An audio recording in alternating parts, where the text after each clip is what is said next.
Okay, so we want to talk about coming up with a way to determine how many factors a number has. So here's an example. Let's start with 36. Maybe pause the video now and see if you can find all of the factors of 36. Okay, so factors really come in pairs. So we can write 36 as 1 times 36. So we have 1 and 36 as factors. We have, well, 2 times 18. 2 and 18 are factors. We can write 36 as 3 times 12. They're factors. We can write it as 4 times 9. 4 nines are 36. 5 isn't a factor, but 6 times 6 is a factor. And so here are all the factors of 36. So we have 1, 2, 3, 4, 5, 6, 7, 8, 9. We have all 9 factors. Okay, so that wasn't too bad. What about if we have something along the lines of how many factors does the number, I don't know, 480 have?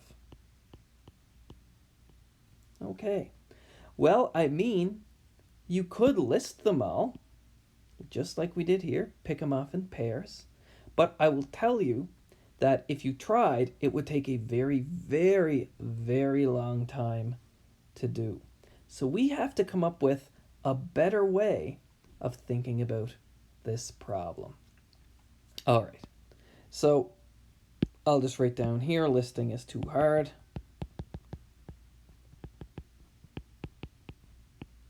And then put a little frowny face. So we're going to have to come up with a better way. So let's think about this. And if you are trying to come up with a better way, doing a small example is a good idea. So maybe let's pick something along the lines of 12. Something with 2. No, let's in fact do 16. Let's look at 16. How many factors does 16 have? And I'm pretty sure everybody can list the factors. 1, 2, 4, 8, and 16. But let's see if we can use our knowledge of prime factorizations to help us out here. So if you don't know the prime factorization of 15, it's a good idea to pause the video now and see if you can work that out. Okay, well, you should be able to determine via tree diagram or just thinking about it, 16 is 2 to the power 4. So let's think about this. Well, we know the factors are 1, 2, 4, 8, and 16. And in fact, we can write 16 as 1 times 16, or 2 times 8, or 4 times 4. But let's think about what's going on in terms of the factors here. Well, remember, 16 is 2 to the power 4, which is just 4 2's written together multiplied. We just used exponential notation. So I'll come back to 1 times 16, but we'll do 2 times 8 and 4 times 4 first. Well, we can see, 2 times 8, we're just kind of using the associative property to bracket it like that. So we have 2 to the 1 and 2 to the 3. 4 and 4, we bracket it like that. 2 squared times 2 squared. So it looks like we can always get a factor of 16 by grouping however many 2's we want. Here's one. We can just group all of them. This is 2 to the 4, and then we're kind of like multiplying by 1 here, which is, of course, 2 to the 0. So in fact, just by putting brackets around things, we can always get either 4 2's as a factor, 3 2's, 2 2's, 1 2, or no 2's. So we have our 5 factors here. 4 2's, 3 2's, 2 2's, 1 2, no 2's. So we're going to think about that idea with a number that's a little more complicated. Rather than just having one prime factor, let's have it have 2 prime factors. All right, let's look at 18 here. We want to count the number of factors of 18. And this one's going to give an idea of how we should go about this. So we can list the factors. I think this is pretty easy. All the factors of 18 are 1, 2, 3, 6, 9, and 18. The prime factorization of 18 is 2 times 3 squared. I put this little 1 here just to remind you guys that this has exponent 1. So remember, just like last time, we can get all of these factors just by taking a combination of these primes. For example, 1 we get by taking none of these. So 1, we take none of these. 2, we just take the prime 2. 3, we just take 3. 6, we take the 2 and the 3. 9, we take the 3 and the 3. And 8, we take everything. So all possible combinations of stuff you can take here gives us a factor. So really, we kind of changed our problem to how many different combinations of primes can we take? So maybe it's a good idea to see if we can come up with an organized way of coming up with all possible combinations. So maybe a table or something would be a very good idea. And if you can come up with a good way, see if you can go back to 36 and apply your same logic and see if you can figure out if it works and you're getting all 9 factors. So pause the video now and see if you can come up with a good way.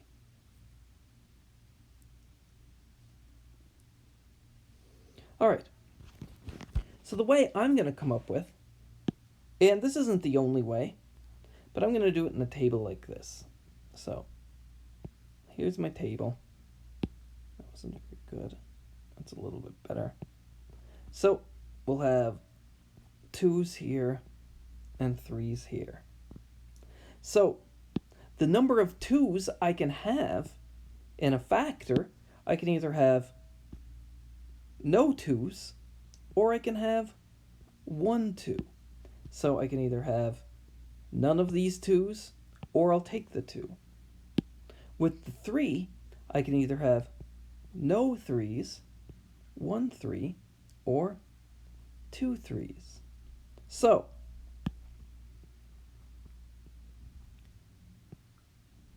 if I have no 2's and no 3's, I get the factor of 1. I'm not taking anything, but 1's always a factor, that's fine. If I have no 2's and 1 3, I get the factor of 3. If I have no 2's and 2 3's, well, 3 times 3 is 9. That gives me the factor 9. So again, this 9 here represents taking just the 3's and not the 2. If I have 1 2 and no 3's, well, that's the factor 2. If I have 1 2 and 1 3, that's the factor 6. 2 times 3 is 6. And again, that's taking these guys. And if I have 1 2 and 2 3's, well, that's everything. That gives me 18. So, well, I have 2 rows and 3 columns. This is like a Cartesian product in some sense, right? Because we have 3 columns, 2 rows here. And so how many different combinations can we get with one thing from our 3 columns and one thing from our 2 rows? Well, 3 times 2 is 6. So we know we're going to have 6 factors. So we know that using this idea, we're going to have 6 factors. Okay, so let's think what's going on here. Well, depending on how many of each prime I have, that's given by our exponent, well, that determines how many rows and how many columns I'm going to have. Well, in this case, I'm always going to have one more than my exponent because I need to account for having none of those. So if my exponent is 1, then I'm going to have either none or 1. If my exponent is 2, I'm either going to have none, 1, or 2. So it looks like the number of rows and the number of columns is 1 more than the exponent.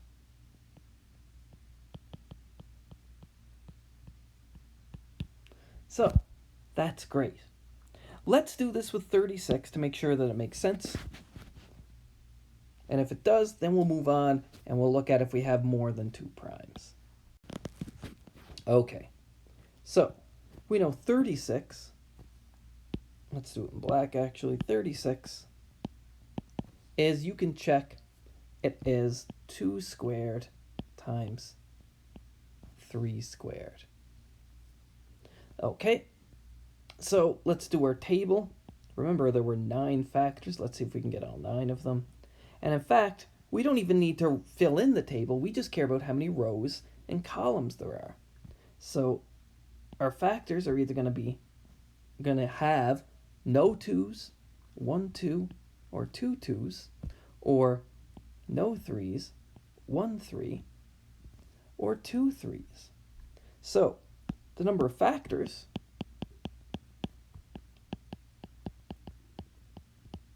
well, it's going to be 3 times 3, which is 9. I'm going to write 3 a little differently, though, because I want to use this exponent here. It's going to be 1 more than the exponent. So I'm going to write it as 1 more than 2 times 1 more than 2 equals 9.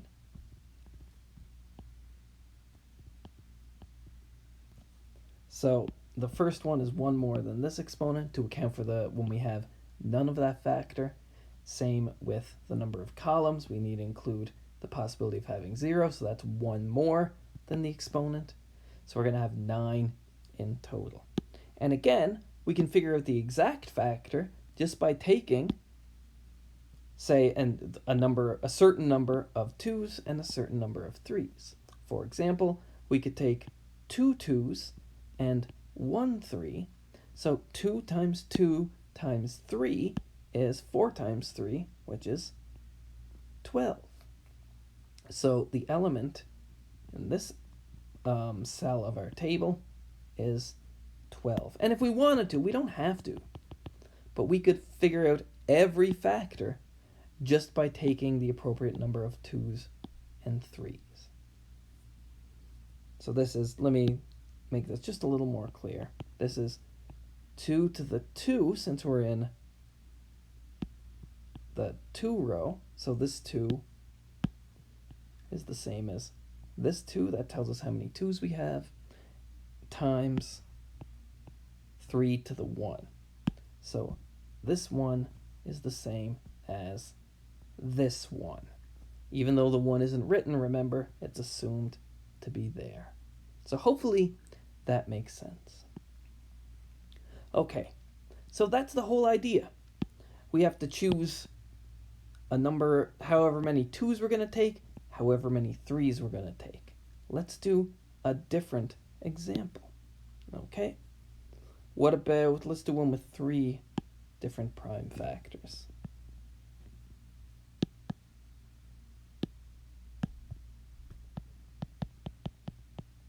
What about, let's do, I don't know, something big, 4,900.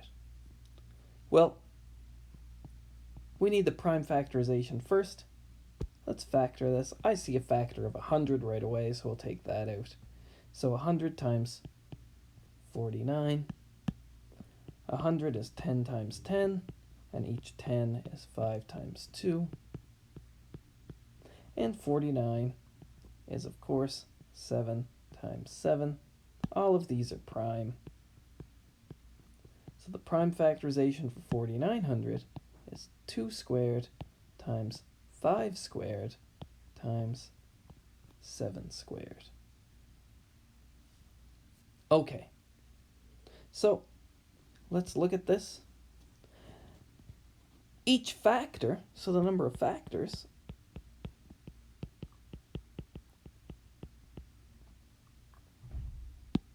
well, each factor we're going to have a certain number of 2's in there.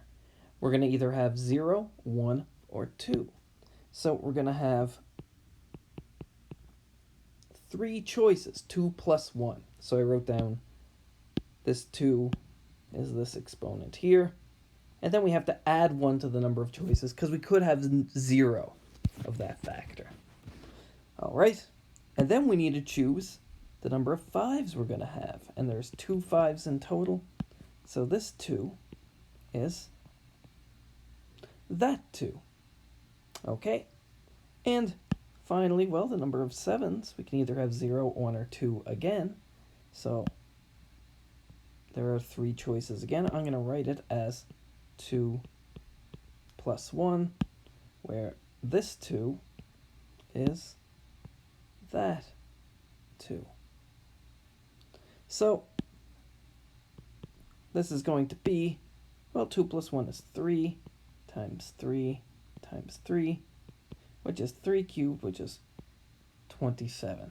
So there are 27 factors for 4,900.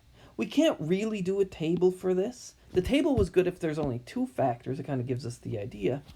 But you could imagine if you have 3 different primes and you wanted to make a table, it would be kind of a 3-dimensional table. So you'd have kind of a length and a width, and then a height for your third prime, or a depth for your third prime, however you want to look at it.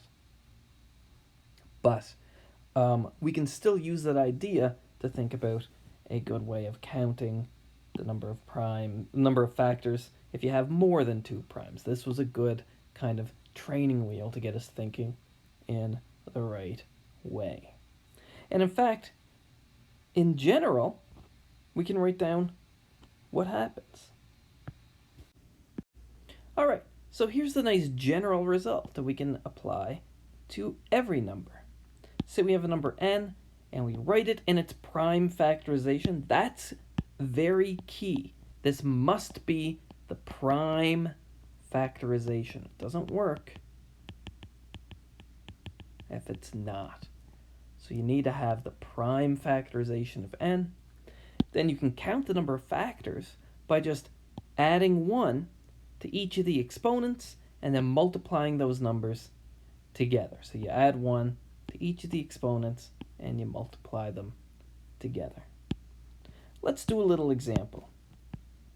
So I'm going to write n. I'm not even going to write down what it is because it's going to be a very large number, but we're going to figure out the number of factors it has. So how many factors does n have if n is the following? 2 to the 5 times 3 squared times 5 to the power 3 times 6 to the power 4 times 7 times 10 to the power 3. There we go. So I think it's a good idea to try and solve this problem first before you watch the video. So pause it and see if you can determine the number of factors.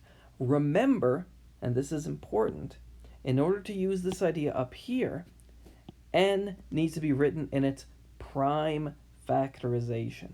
So ask yourself first, is n in its prime factorization? And if not, how can you write n in its prime factorization?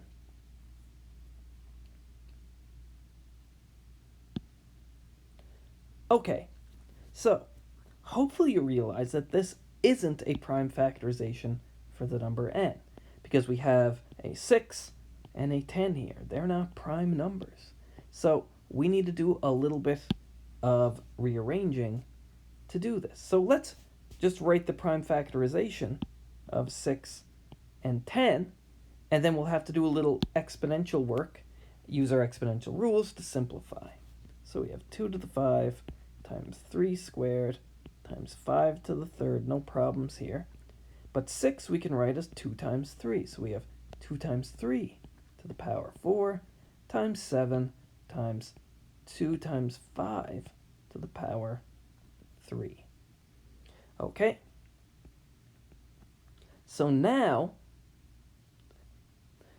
let's take the exponents that are around the brackets and let's distribute that across to both of them. So we get 2 to the 5 times 3 squared times 5 cubed times, well, we have 2 to the 1 to the power of 4, so that's 2 to the 1 times 4 is 2 to the 4. Same thing with 3 to the 4 times 7 times 2 cubed times 5 cubed. Just using our exponential rules there. And this isn't the prime factorization either, because we need to make sure that we combine all of our common factors. So here we have 2 to the 5, 2 to the 4, and 2 to the 3. So let's use our exponent rules to simplify this.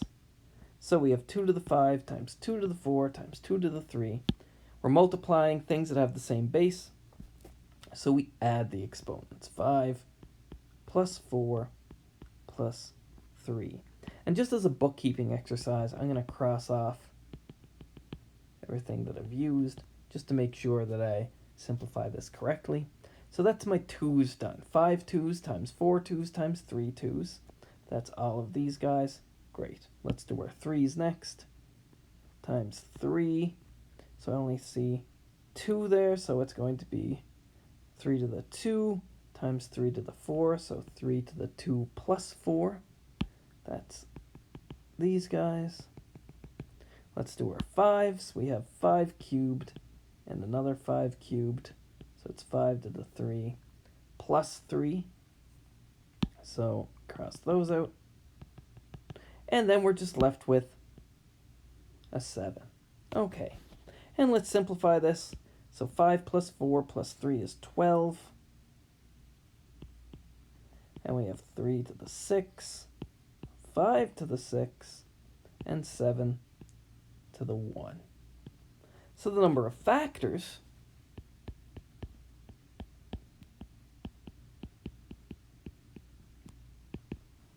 is going to be, well, now that we have it in its prime factorization here, we take each of the exponents, we add 1 to it, so let's do that, and we multiply them together.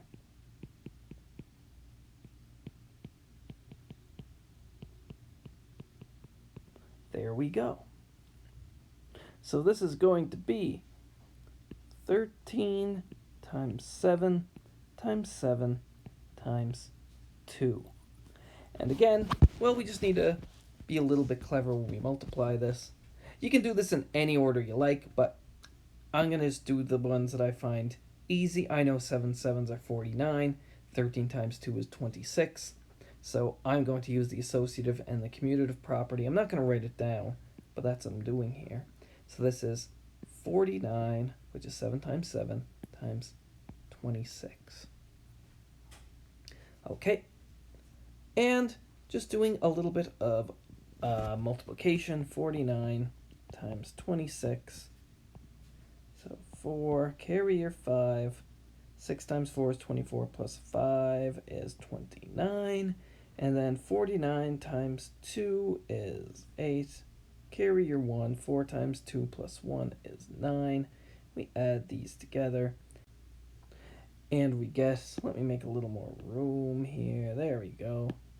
We get 4, 17, carry your 1, 12. So this number here, whatever number this is, I don't want to multiply it out and figure out what number that is. It's going to be very, very large.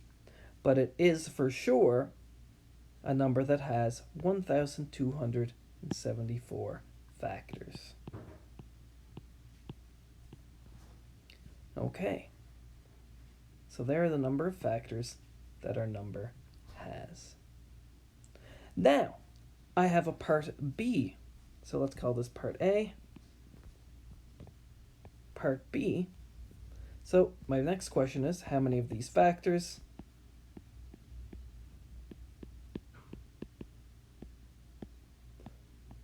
are prime? And how many are composite?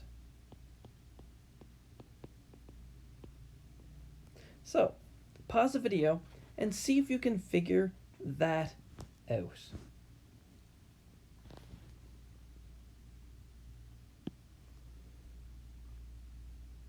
Okay, so, well, the prime factors are going to be very easy.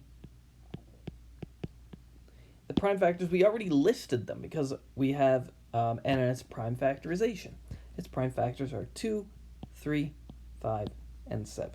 So there are 4 prime factors. Okay, how many composite factors? Well, there are 1,274 factors in total. 4 of them are prime, so you could think the others must be composite. But remember, 1 is a factor as well. So we take all of our factors, the total, 1,274. We subtract 4 from our prime factors, and we subtract 1, since there is one factor that is exactly 1. So these are our prime factors. This is the factor 1. So how many factors are composite? 1,269 composite factors.